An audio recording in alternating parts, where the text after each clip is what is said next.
हिंद बहने, जय हिंद। आज भी एक वीडियो बना के डाल रही। यदि अच्छा लगे तो कमेंट्स करके बताइएगा, और ऐसी कोई बात दिल को छू जाए तो अपनी ज़िंदगी में उतारने का कोशिश कीजिएगा, अपनी ज़िंदगी में उतारने का कोशिश कीजिएगा।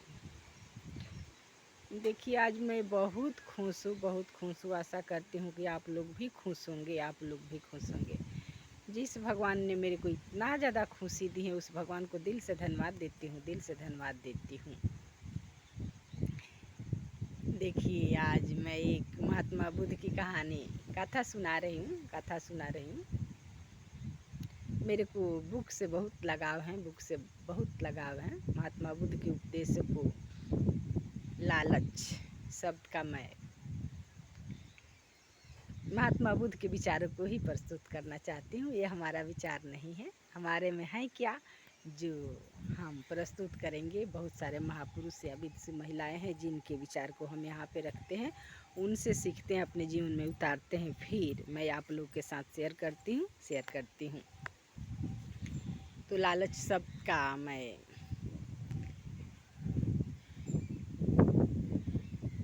लालच शब्द पे कुछ बोलना चाहती हूँ। एक मछुआरा थे जो मछली मारकर अपना गुजर बसर किया करते थे। एक रोज़ की बात है कि उन्होंने जब समुद्र में जाल फेंकी तो एक हरी मछली फंसी। वो जैसे तैसे खींचकर किनारे पे लाया। देखने में तो बहुत छोटी थी, लेकिन वो इतना खींचने में तकलीफ़ हुआ, इतना वज़न में भारी थी कि वो जाल खींचने में भी नहीं आ रहा था, जैसे तैसे मछुआरे ने खींचकर किनारे पे किया तो वो मछली तो देखने में थी, पर मनुष्य जैसा उनकी आवाज़ था, वो मनुष्य के जैसा बोल सकती थी।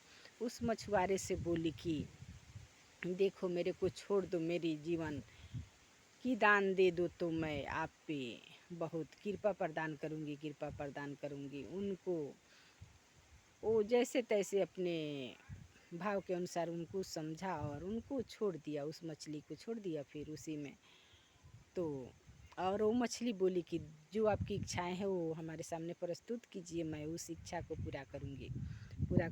तो वो कुछ नहीं मांगे, वो बोले हमारी कोई इच्छा नहीं है। फिर घर वापस गए।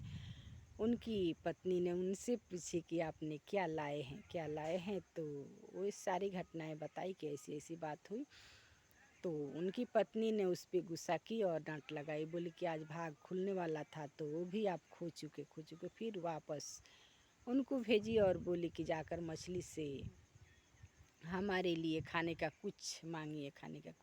तो फिर वो समुद्र के किनारे पे गए और बोले कि हरी मछली मेरे पास आ जाओ। फिर मछली किनारे पे आई और बोली बताइए क्या मांग कर रहे हैं आप। तो बोले कि हमारे खाने के लिए रोटी चाहिए।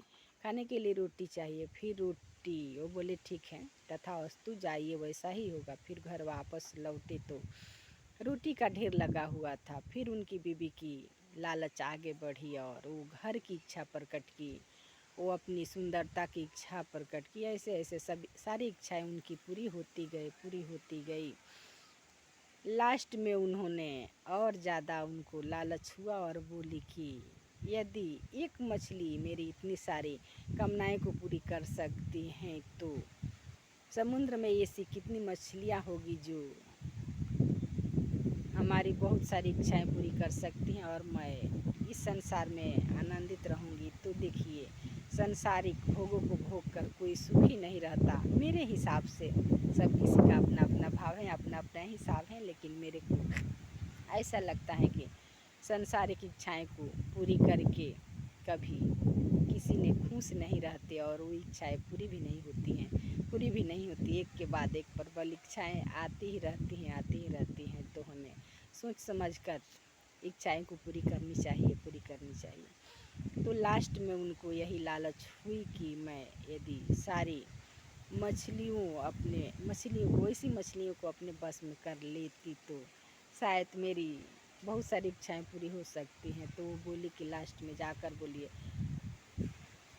बोलिए कि समुद्र पे अपना अधिकार मैं जमाना चाहती हूँ। तो वो वैसा जाकर बोले, वैसा जाकर बोले, तो मछली कुछ बोली नहीं, फिर समुद्र में विलुप्त हो गई, फिर वापस नहीं आई। और घर पे आकर देखे वो मछुआरे ने, तो जैसे गरीब कंगाल थे वे वैसे हो गए थे। उनके महल के जगह पे झोपड़ी बनी हुई थी, झोपड़ी बनी हुई थी। तो हमें जिस किसी ने एहसास किए हैं हम पे, या जिस किसी की साथ मिली है हमें, चाहे जैसे मिला हो, जैसे मिली है, उनको एहसान को कभी भूलना नहीं चाहिए। और हमारी लालच इतना ज़्यादा नहीं बढ़ना चाहिए जिससे किसी की ज़िंदगी कैद हो सके। तो हम अपनी लालच पे काबू रखें। लालच करें, हाँ, कुछ ज्ञान प्राप्त करना चाहते हैं उसके विषय में लालच करें कि ये मैंने सीख ली तो वो सीखना चाहिए, मेरे को वो सीखना चाहिए। किसी अच्छी कार्य के लिए मेहनत कर रहे हैं, उसमें लालच होना चाहिए कि आज मैंने एक कार्य किए तो कल दो करूँगा या करूँगी। नर नारी दोनों के विषय में है, दोनों के विषय में है। जय हिंद।